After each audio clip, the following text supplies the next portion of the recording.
देखे ना, देखे ये तो बिल्कुल इसका प्रेसिडेंट मौजूद है कि वो क्या कहा था ज़ियाउल हक साहब ने जब पहली तकरीर की थी भट्टी साहब कि 30 दिन कहे थे, 90 दिन कहे थे। तो 90 दिन जो है वो 11-12 साल हो जाए तो माशाल्लाह क्या फ़र्क पड़ता है।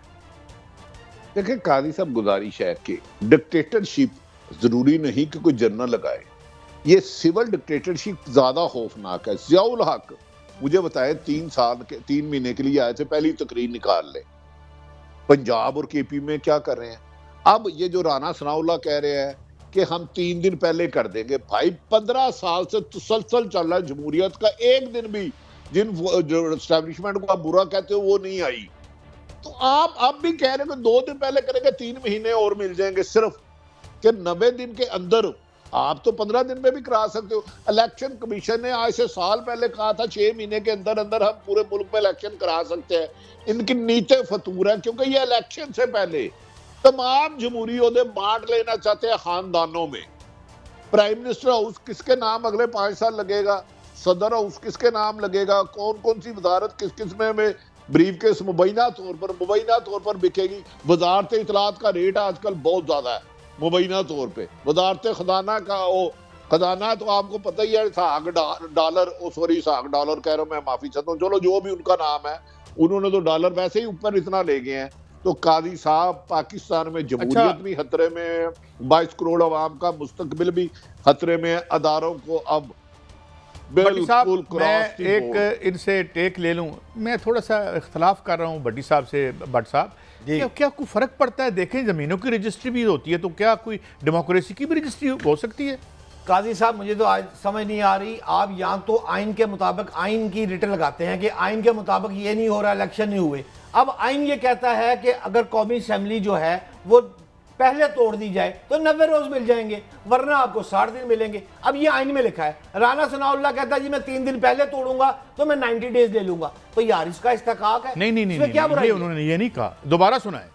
नहीं, उन्होंने ये कहा है कि अगर 90 दिन में इलेक्शन नहीं होती तो क्या फर्क पड़ता है, ये कहा है उन्होंने। नहीं, ये नहीं उन्होंने यार, ये दोबारा सुना दे जरा, मैं गलत समझाऊं तो। नहीं, ये सुन लेना। अच्छा, शहबाज शरीफ का सुन ले, टाइम नहीं है, वैसे सुनवा दें, मेरे कान अभी खराब नहीं हुए। भट्ट साहब जी सुनाएं।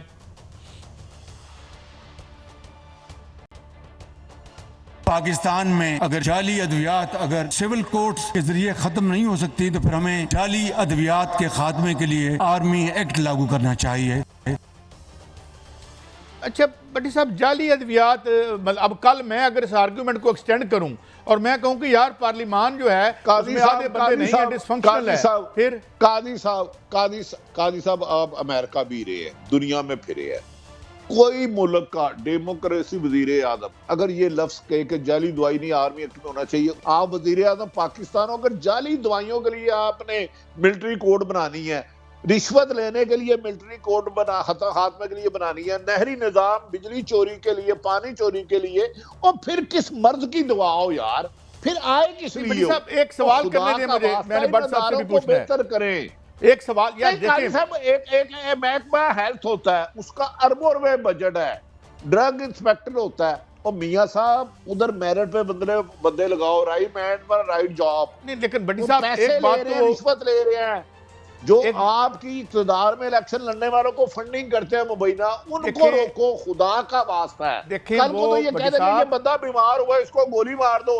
क्योंकि इधर दवाई असली नहीं मिलती, बारूद असली मिलता है पाकिस्तान में, तो गोली मार दो। उनकी बात तो ठीक है ना भट्टी साहब, एक हवाले से उनकी बात ठीक है।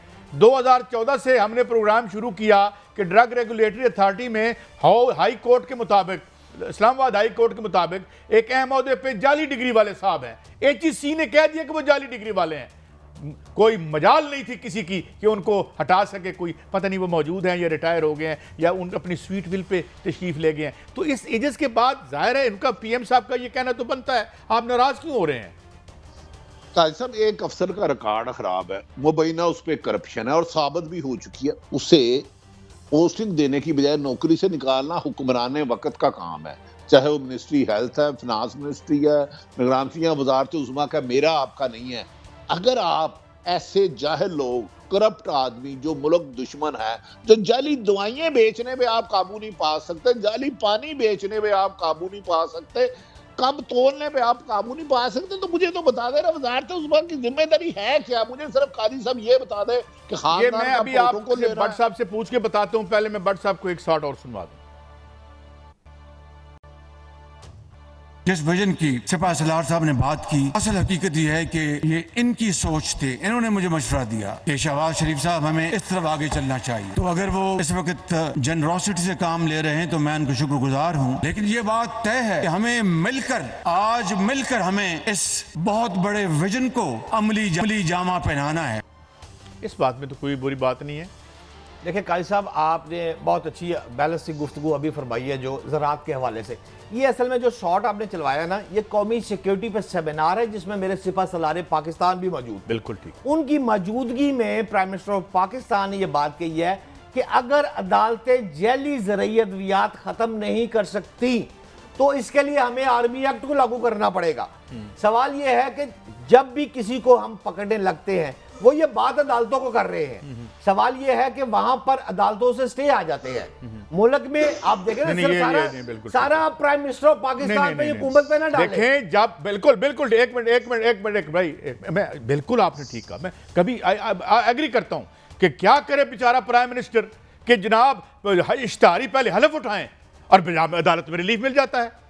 सवेरे इंडाइटमेंट होनी है, कभी कमर में दर्द है, कभी लत में दर्द है, और जज साहब चुप करके बैठे हुए हैं, और फिर वही बंदा आपका प्राइम मिनिस्टर भी बन सकता है। तो ये तो वो ठीक कहते हैं ना, डिसफंक्शनल तो है। तो इसका मतलब है फिर आप ये आर्मी के बड़ी साहब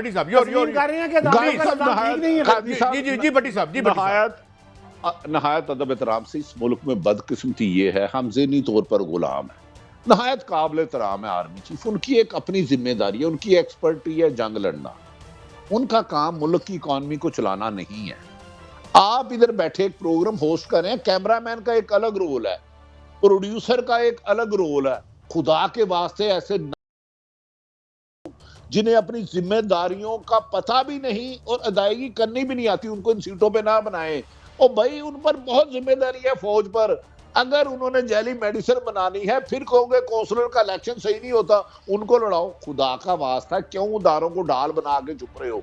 आर्मी चीफ का विजन है तो इतना बड़ा बजट पे रहने दिया जाए। इतना बड़ा बजट है हमारी काबीना पे, फिर ये अदारे 300 से ज्यादा क्यों बनाए हैं? मुझे ये बता दें। ये जो सैकड़ों अरब का बजट है, तो फिर काबीना क्यों रखी हुई हमने 40, 50, 150? काजी साहब, आप जरा अमेरिका पे भी गौर कर लें। अमेरिका का जो प्रेसिडेंट आता है, उनकी एक कमेटी है, वो 10 रुकनी 20 रुकनी कमेटी जो है वो मुल्क को लेके चलती है, और रूटीन के बाकी मैटर आप तो अमेरिका में खुद रहे, मुझसे ज्यादा इल्म है आपको इस बात का।